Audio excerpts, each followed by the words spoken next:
सरकारी कर्मचाऱ्यांचा संप आज चौथ्या दिवशीही सुरूच. तोडगा नाहीच, आता मुख्यमंत्र्यांच्या मध्यस्थीची प्रतीक्षा.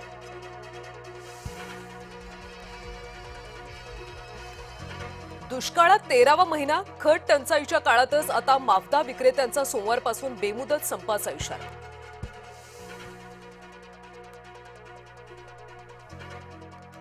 राज्यामध्ये 53 स्वयंचलित वाहन तपासणी केंद्र. वाहनांची फिटनेस तपासणी वेळेत करा. मुख्यमंत्री देवेंद्र फडणवीसांचे निर्देश. खरातला आज पुन्हा कोर्टात हजर केलं जाणार. 5व्या गुन्ह्यामध्ये खरातला न्यायालयीन कोठडी, 6व्या गुन्ह्यात पोलीस कोठडीची मागणी होणार.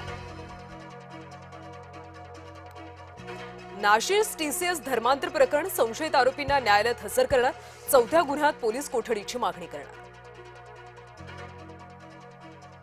ठाण्याचा कसिनो बाबा अटकेत. गोव्यातल्या कसिनोमधून केली अटक. ठाणे गुन्हे शाखेची कारवाई.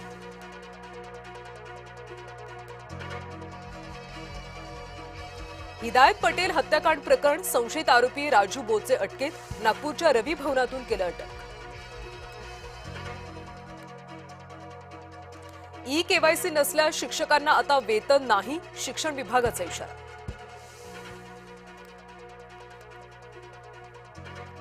दूध भेसळ रोखणार एआय तंत्रज्ञान. मुख्यमंत्र्यांनी दिले महत्त्वाचे आदेश.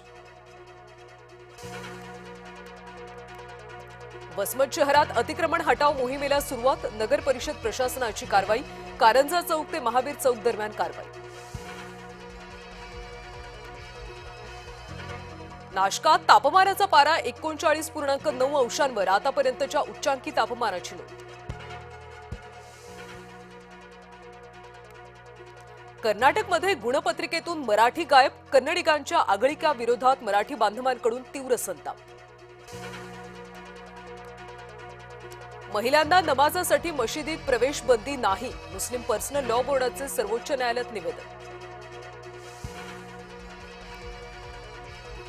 ट्रम्प यांचं विधान अयोग्य. अज्ञानातून प्रसिद्ध केलेल्या पत्रातल्या वादग्रस्त टिप्पणीवरून भारताचं डोनाल्ड ट्रम्प यांच्यावर टीकास्त्र.